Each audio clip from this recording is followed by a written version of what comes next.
ईश्वरो गुरुरात्मेति मूर्तिभेदविभागिने व्योमवद्व्याप्तदेहाय दक्षिणामूर्तये नमः।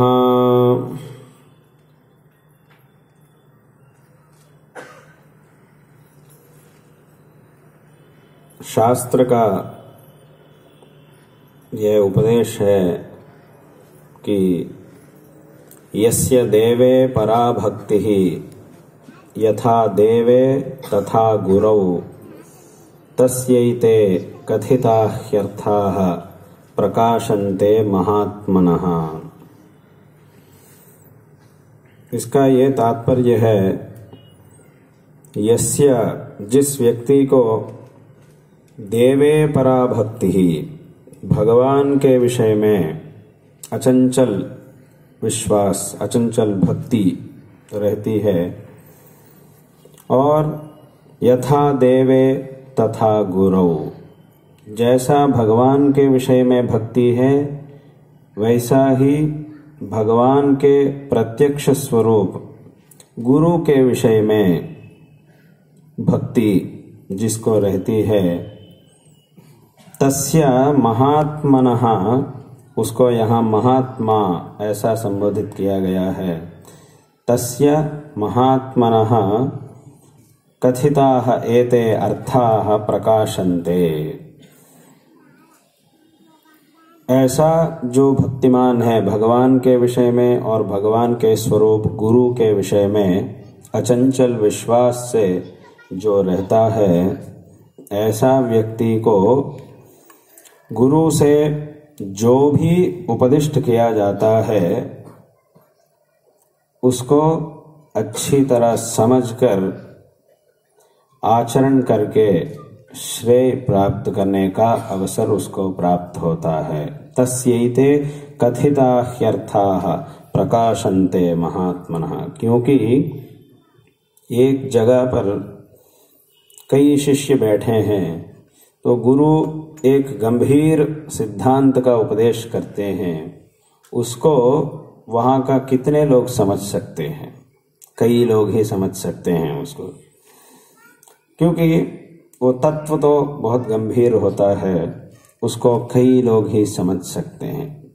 इसीलिए गुरु से जो उपदेश हो रहा है उसको समझने के लिए भी हमें योग्यता होनी चाहिए, और ऐसी योग्यता बहुत कम होती है, दुर्लभ होती है।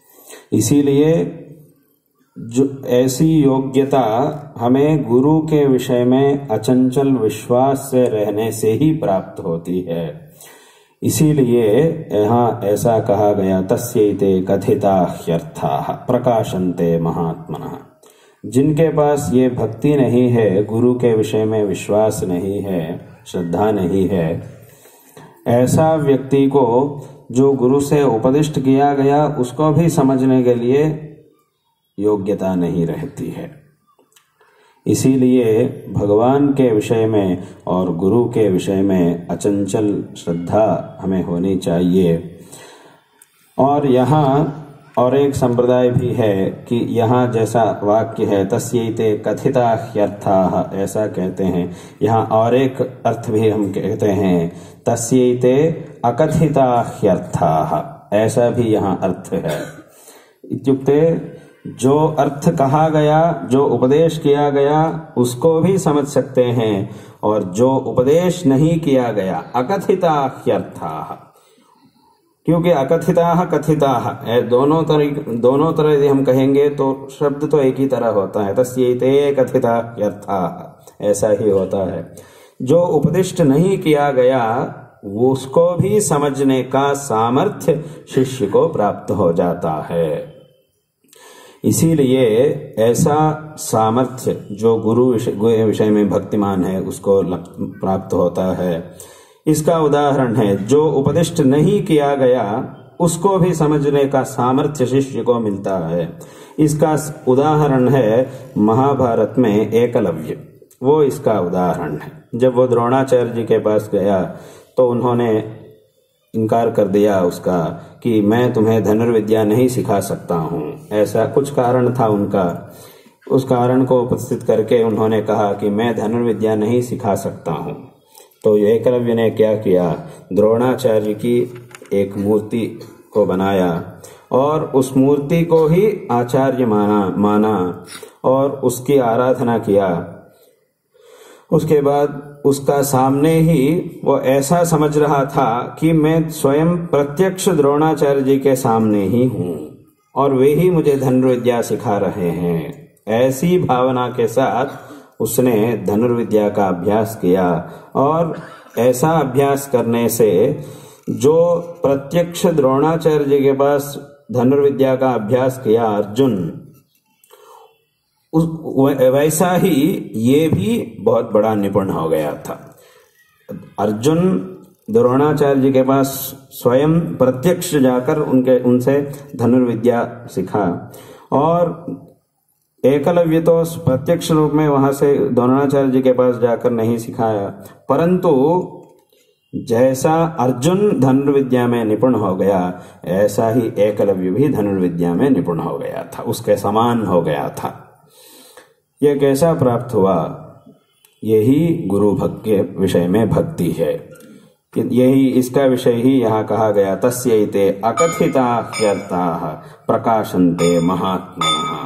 और कई उदाहरण है ऐसा ही, हम कई जगह पर कहते हैं कि शंकराचार्य जी का उनके जीवन में, उनका चरित्र में एक घटना है कि श्रृंगेरी में हुई है वो घटना। एक बार हम कई जगह पर कहते हैं इसके बारे, इस विषय में, एक बार शंकराचार्य जी जब वे श्रृंगेरी में निवास कर रहे थे शारदा पीठ की स्थापना करके, उस समय में एक दिन वे भाष्य का पाठ करने के लिए आए थे। तो वहां सभी शिष्य आकर बैठ गए, परंतु शिष्यों में एक शिष्य था, उसका नाम है गिरी, वो वहां नहीं आया था। गिरी जो था वो, उसको गुरु के विषय में अचंचल विश्वास है, अचंचल भक्ति है, गुरु बहुत बहुत भक्तिमान है वो, परंतु वो थोड़ा मंद बुद्धि था। जो पाठ में कहा जाता है उसको समझने में थोड़ा मुश्किल होता था, परंतु गुरु के विषय में बहुत भक्तिमान था वो। तो उस दिन सभी विद्यार्थी आ गए, पद्मपाद आचार्य जी आ गए, सभी आ गए पाठ के लिए। गिरी नहीं आया था क्योंकि वो नदी में गया, गुरु के जो वस्त्र है उसको प्रक्षालन करने के लिए नदी के पास गया। तो वो अपना काम के लिए नहीं गया, गुरु के काम के लिए ही वो गया था नदी के पास। वहां जाकर वस्त्र प्रक्षालन कर रहा था, परंतु उसका अंदर ही देर हो गई। तो सभी शिष्य आकर बैठ गए। शंकराचार्य जी ने पाठ का आरंभ नहीं किया।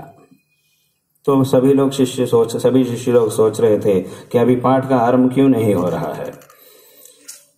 तो शंकराचार्य जी ने कहा, गिरी आने के बाद उसको भी आने दो, वो आने के बाद हम पाठ आरंभ करेंगे। तो वहां का जो शिष्य लोग थे उन्होंने ऐसा सोचने लगा कि गिरी के लिए प्रतीक्षा क्यों करनी है, क्योंकि उसको तो कुछ समझ में नहीं आता है। यदि पाठ भी करेंगे तो उसको कुछ समझ में नहीं आता है, उसको पाठ करना भी एक ही है और ये बीवार को पाठ करना भी एक ही है, उसके लिए क्यों प्रतीक्षा करनी है, ऐसा सोच रहे थे। तब शिष्य का मन में जो है वो गुरु को मालूम हो जाता है। इसीलिए शिष्यों का, वहां का जो शिष्य लोग थे उनका मन में ये जो भावना है गिरी के विषय में, ये शंकराचार्य जी को मालूम हो गई। तो शंकराचार्य जी ने उस समय में संकल्प किया, अभी दो कार्य करना है कि एक, अब तक गिरी ने जो गुरु की सेवा की उस सेवा का फल उसको प्रदान करना है, ये एक काम है। और बाकी शिष्य लोगों को गिरी के विषय में जो ऐसी भावना है, उनके जो अहंकार है उसको मिटाना है। इसके लिए शंकराचार्य जी ने मन में एक बार संकल्प किया कि इसी क्षण गिरी को सभी विद्या प्राप्त हो जाए, वो सर्वज्ञ बन जाए, ऐसा उन्होंने मन में संकल्प किया। तो उनका जो संकल्प था उसकी इतनी शक्ति थी कि अगले क्षण ही गिरी सर्वज्ञ बन गया। जो नदी के तीर में वस्त्र प्रक्षालन कर रहा था वो सर्वज्ञ होकर वहां से भागकर आया था। वो आने का समय में एक अद्भुत स्तोत्र की रचना करते हुए गुरु के पास आया था। उनके पास आकर प्रणाम किया तो सभी लोगों को बहुत आश्चर्य हो गया, ये इतनी बड़ा स्तोत्र, ये बहुत सुंदर स्तोत्र है, इसकी रचना ये कैसा कर रहा है। सभी लोगों को बहुत आश्चर्य हो गया। वो जो स्तोत्र था वो शंकराचार्य जी के ऊपर, वही उसी स्तोत्र को आज हम सब पढ़ रहे हैं, तोटकाष्टकम। वो तोटक वृत्त में लिखा गया है, इसीलिए उसको हम तोटकाष्टकम कहते हैं।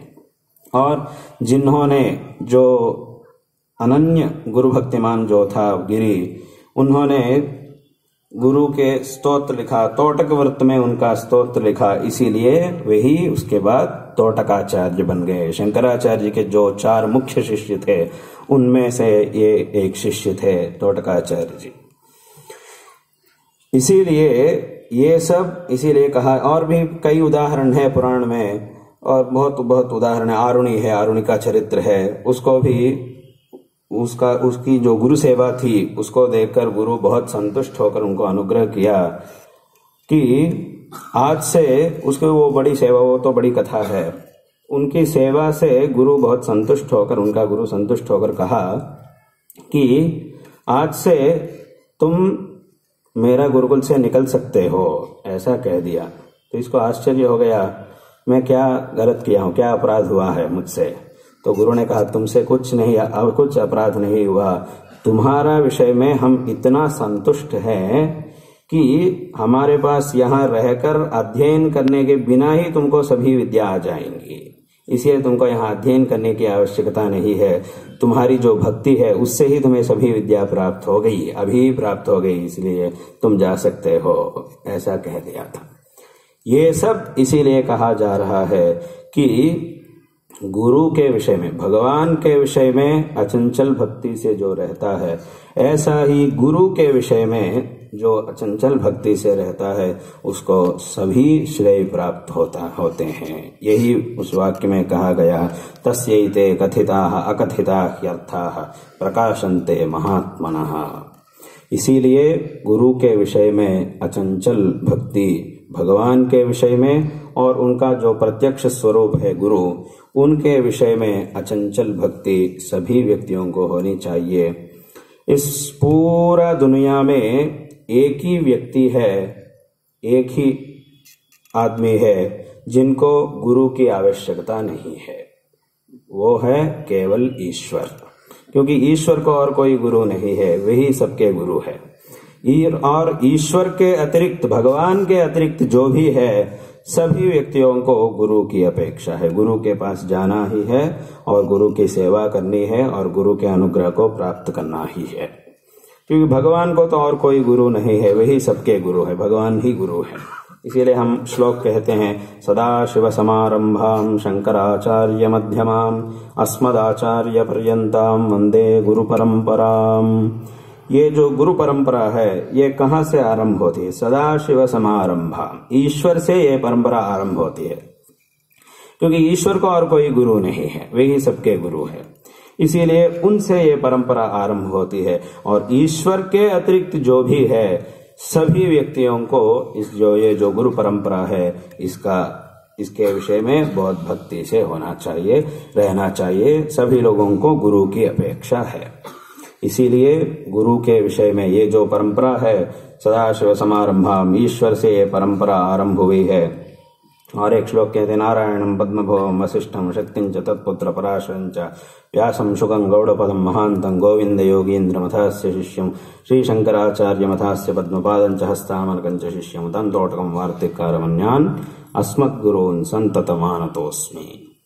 ये परंपरा, इस परंपरा में शंकराचार्य जी, इसे ईश्वर का अवतार है, शंकराचार्य जी ने इस परंपरा में उन्होंने इस परंपरा में अवतार लेकर, इस गुरु परंपरा का एक बहुत बड़ा भूषण है शंकराचार्य जी। इसीलिए हम उनका नाम सदाशिव समारंभ शंकराचार्य मध्यमाम, हम उनका नाम प्रत्येक रूप में स्वीकार लेते हैं, क्योंकि वे इस परंपरा का भूषण है। उनसे और उनके बाद सुरेश्वर आचार्य जी, तोटकाचार्य जी, हस्तामलकाचार्य जी, पद्मपादाचार्य जी, ये परंपरा, उनसे ये परंपरा और भी वृद्धि हुई थी, अभिवृद्धि हुई थी। इसीलिए उनके बाद सुरेश्वर आचार्य जी और विद्यारण्य महास्वामी जी, ऐसा ये परंपरा आती रही है। और इस परंपरा में हमारे गुरुदेव जगत गुरु श्रीमद् भारती तीर्थ महास्वामी जी हम सबको अनुग्रह कर रहे हैं।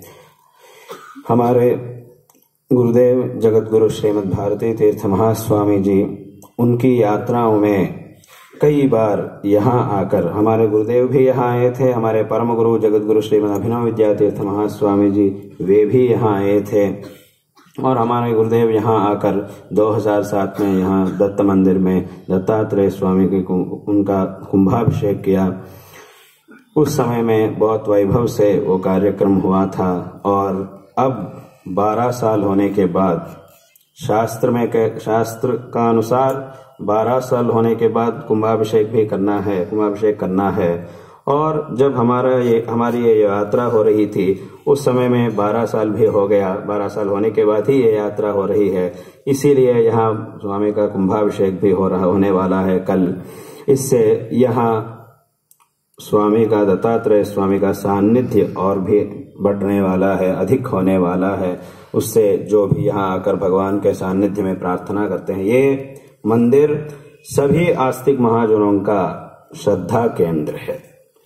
इसीलिए यहाँ आकर जो भगवान के सान्निध्य में प्रार्थना करते हैं उनको सभी श्रेय प्राप्त होते हैं।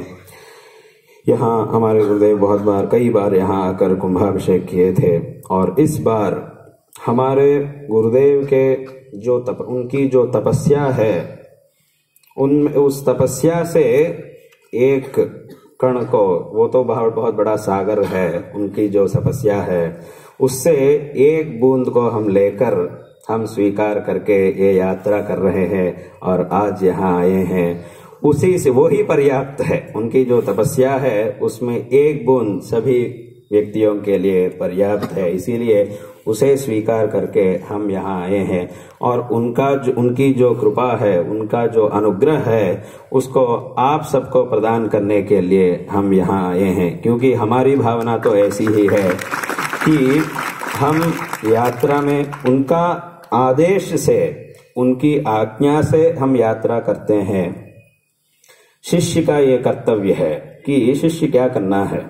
यदि गुरु आदेश करते हैं तब उनका आदेश जैसा है ऐसा अनुष्ठान करना है, ऐसा काम करना है।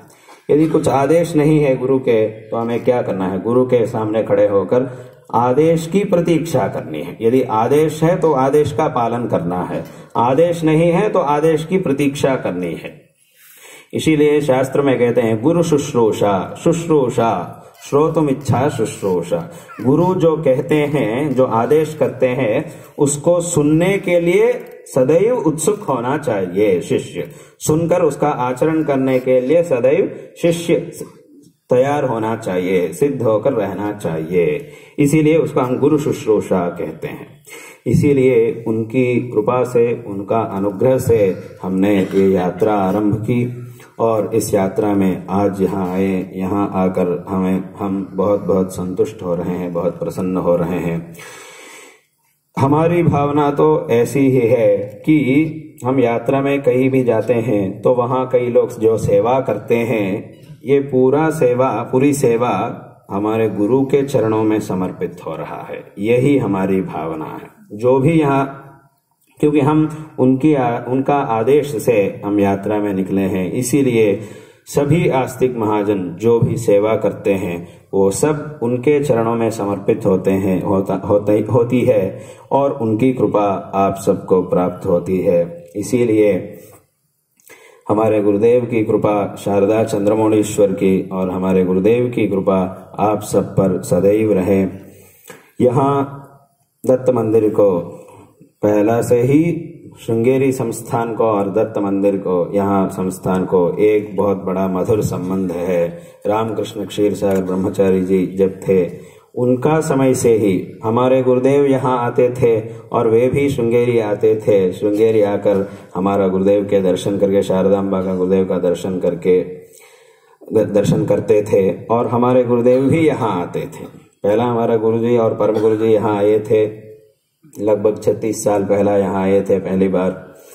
और उस समय में उनका, हमारे परम गुरुदेव के और हमारे गुरुदेव के विशेष यहाँ आतिथ्य यहाँ किया गया था। उस संदर्भ में, उस समय में वे यहाँ 3 दिन थे। 3 दिन उनका निवास यहाँ था, और उस समय में उन्होंने क्षीरसागर स्वामी जी को, ब्रह्मचारी जी को अनुग्रह किया। उनके क्षीर सागर स्वामी जी को, ब्रह्मचारी जी को श्रृंगेरी जगत गुरु के विषय में, शंकराचार्य जी के विषय में बहुत बहुत आदर है। इतना आदर है, उनको बहुत आदर है और भक्ति है। इसीलिए वे सबको कहते हैं, उनका शिष्य जो भी थे सभी को कहते हैं कि सभी लोगों को शंकराचार्य जी का दर्शन करना है, श्रृंगेरी जाना है और शंकराचार्य जी का दर्शन करना है, ऐसा वे सदैव कहते थे। और उनका शिष्य जो भी है सभी लोग उनकी जो आज्ञा है उसका पालन आज भी करते हैं, उनका पालन को सदैव करते रहते हैं। इससे हम बहुत बहुत संतुष्ट हो रहे हैं। ऐसा एक मधुर संबंध उनको और जो श्रृंगेरी जगत गुरु शंकराचार्य जी को ऐसा एक मधुर संबंध आरंभ से है। और उसके बाद हमारे परम गुरु और हमारे गुरुदेव उनको श्रृंगेरी आने के लिए आज्ञा की, तो वे भी श्रृंगेरी भी आए थे और वहां आने के बाद हमारे गुरुदेव उनको विशेष रूप से उनको अनुग्रह किए थे।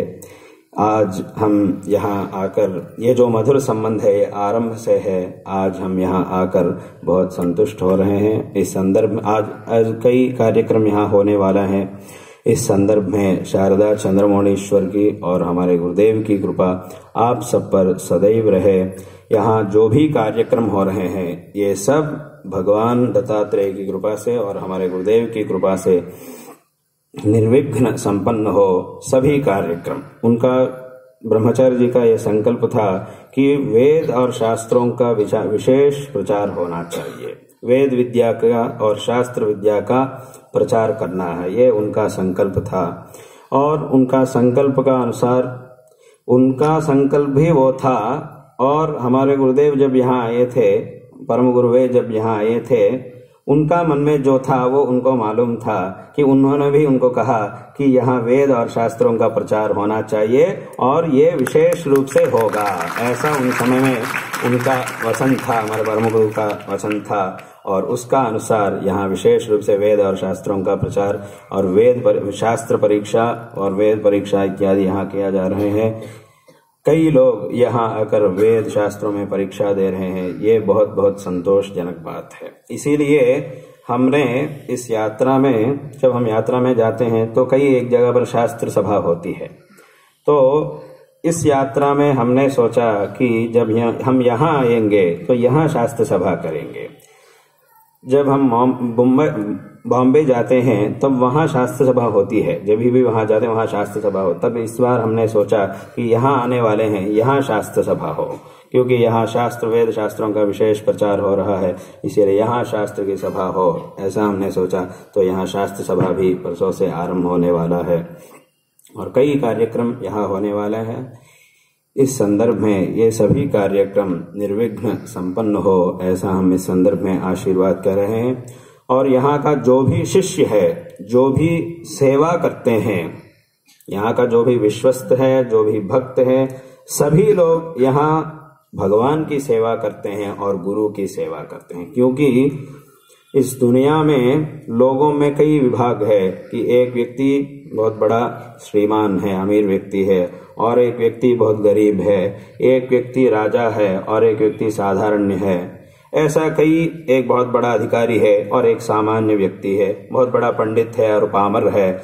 ऐसा विभाग दुनिया में हमें दिखाई देता है। परंतु जब ये सभी व्यक्ति, ये राजा और सैनिक और पंडित और पामर, गरीब अमीर, ये सब जब गुरु के पास, भगवान के पास और गुरु के पास आते हैं, तब वहां दो ही विभाग है कि एक गुरु और एक शिष्य। यहाँ गुरु के पास जब आते हैं तो ये धनिक है और ये गरीब है, ऐसा विभाग यहाँ नहीं होता है। ये सब बाहर व्यावहारिक प्रपंच में ये सब होता है। जब ये सब गुरु के सानिध्य में आते हैं तब वहां एक ही है कि भक्त हो जाते हैं, शिष्य और भक्त हो जाते हैं। इसीलिए वहां दो ही विभाग है, एक भगवान भक्त अथवा गुरु और भक्त। इसीलिए यहाँ जो भी सेवा करते हैं सभी लोग बहुत भक्ति से, श्रद्धा से यहाँ सेवा करना है और उससे श्रेय प्राप्त करना है। सभी लोग मिलकर गुरु की सेवा करनी है और भगवान की सेवा करनी है। यहाँ इसीलिए ऐसा कहा गया कि यहाँ कई विभागों को अवकाश नहीं देना चाहिए। सभी लोग मिलकर, भगवान के नजर में, भगवान की दृष्टि में सभी लोग एक ही है। इसीलिए सभी लोगों को मिलकर जो भी यहाँ सेवा करते हैं सभी लोगों का मन में एक ही अभिप्राय होना चाहिए और एक ही अभिप्राय से भगवान की सेवा और गुरु की सेवा को करना है। ऐसा करने से भगवान बहुत संतुष्ट होकर पूर्ण अनुग्रह करते हैं। हम जो भी कार्य करते हैं उसको वो सफल हो जाते हैं भगवान के अनुग्रह से। इसीलिए इस संदर्भ में शारदा चंद्रमौळेश्वर की कृपा आप सबको सदैव हो और हमारे गुरुदेव की कृपा सभी आस्तिक महाजनों यहाँ का जो भी विश्वस्त है और जो भी इसका निर्वहन करते हैं और जो भी यहाँ भक्त हैं, जो भी यहाँ सेवा करते हैं और आज यहाँ सभी वेदों में पंडित यहाँ उपस्थित है, आप सबको भी इस संदर्भ में हम आशीर्वाद कर रहे हैं कि शारदा चंद्रमौळेश्वर की हमारे गुरुदेव की कृपा आप सब पर सदैव रहे, उससे आप सबको श्रेय प्राप्त हो। हर नमः पार्वती पते, हर हर महादेव।